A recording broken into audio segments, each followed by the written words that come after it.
अगर आप डीसी और असिस्टेंट कमिश्नरों को लगाएं, वो एग्जीक्यूटिव के ऑफिसर्स होते हैं, वो कभी आपको फ्री फेयर ट्रांसपेरेंट इलेक्शन नहीं कराते।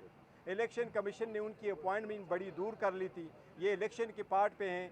कभी इनको रिटर्निंग अफसरान जो है वो जुडिशरी से लगाने चाहिए थे, ना कि वो डीसी को लगाए। तो इसलिए ये मैं समझता हूँ ये एट्रीब्यूटेबल है to the election commission.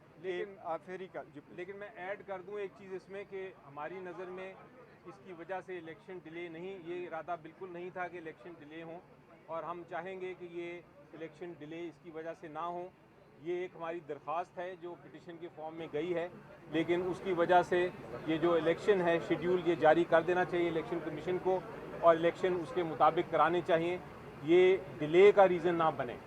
Jawahar साहब, जो लाहौर हाई कोर्ट वाला जो फैसला है वो दरख्वास्त पीटीआई को ऑन करती है या नहीं, ये थोड़ा सा देखिए, दरख्वास्त वहाँ सबमिट हुई है, दूसरी एप्लीकेशन भी आई, लेकिन हमारा मौके पहले दिन से है और हमने उस पर स्टेटमेंट भी दी है कि हमें डिस्ट्रिक्ट रिटर्निंग अफसरान जो डीसीज़ है और रेवेन्यू के ऑफिसर हैं वो हमें कबूल नहीं थे, और हमारी रिक्वेस्ट यही थी, बल्कि ये सारी पार्टियों की यहाँ मुतफ़िका तौर पर जिस वक्त कोर्ट भी बना था हम सब ने एक रिक्वेस्ट की हुई थी कि वो सरकारी बंदे ना हो। सरकार के बंदे क्या कैसे परफॉर्म करेंगे, बल्कि वो आदलिया से लिए जाएं। सिर्फ चंद ही तो लोग हैं, 266 बंदे आपने लेने थे, 266 जो है आप जुडिशरी से लेते, ये सब कम मौके पर आ रहा है। ऑफ कोर्स हम सारे, अगर दरख्वास्त हमारी गई है तो हम ऑन करते हैं। इलेक्शन नहीं होने चाहिए, डिले इलेक्शन की वजह से नहीं। देखिए, हमारी अदलिया से इंशाल्लाह पहले के खिलाफ देखे ना कोशिशें तो की जा रही है, लेकिन हमारा अदलिया पे पर भी एतमाद है। इंशाल्लाह ताला अदलिया हमें सपोर्ट करेगी। ये नहीं हो सकता कि ऐसी बहाना करे, पहले आपने डिले इतना कर लिया और फिर आप कहे कि आपने इलेक्शन नहीं होल्ड करवाया। इतने free and fair transparent election किसी ने नहीं करवाए, आप सारे लोग गवाह हैं। कौन सा काम था जो आपकी नज़रों के सामने नहीं था? क्या शेड्यूल आपके सामने अनाउंस नहीं हुआ था? अली ज़फ़र साहब ने अनाउंस नहीं किया था डेट का? क्या शेड्यूल शेयर नहीं हुआ था?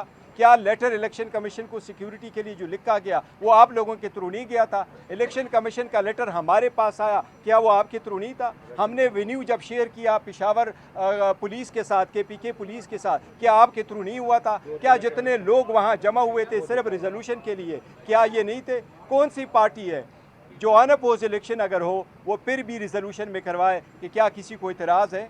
हमारे रूल्स में इतना तक लिखा हुआ है कि अगर अनअपोज पैनल भी आ जाए तो वोटिंग वेन्यू पे लोगों से रिजोल्यूशन पास कराया जाए कि क्या आपको इस पर कोई इतराज़ है। मैंने पहले भी जिक्र किया था, खान साहब जब उंगली उठाते हैं अपने वर्करों के ये मेरा पैनल है, कोई अपोजिशन में नहीं आएगा, जो इस बात की दलील है कि हमारी पार्टी मजबूत है और हमारे खिलाफ प्लांटेड लोग लाए गए।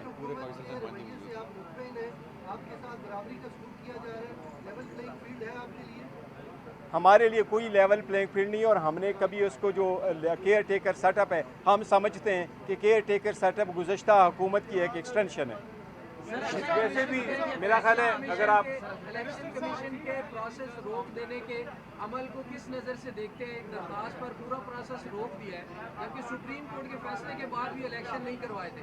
देखिए, आज भी इलेक्शन कमीशन के पास टाइम है, आज ही नए नोटिफिकेशन कर दे और जुडिशरी से लगा दे ताकि मैटर ख़त्म हो जाए, वो रिटन सक्सेस हो जाए। आप एक पार्टी के सरबराह भी हैं, बाकी सरबराह नहीं मिलते, ऐसा क्या डिस्कस हुआ? कुछ सियासी जमातें इस पर इतराज़ नहीं, देखो, जो सियासी जमातें इतराज़ करती हैं उनकी मर्ज़ी है, वो हर चीज़ पे इतराज़ करती है बिकॉज, लेकिन मैंने जो मुलाकात की है, मेरी चुप नहीं हुई, मुलाकात नहीं की है। उसका एक प्रेस रिलीज़ भी आया था प्रेसिडेंसी से, और ओपन मीटिंग थी, 2 घंटे रही थी। हमने सारे मौजूदा सूरत हाल पे करती और कर्टिसी कॉल थी, तो इसलिए ये होता ही रहता है। और हमारे पार्टी में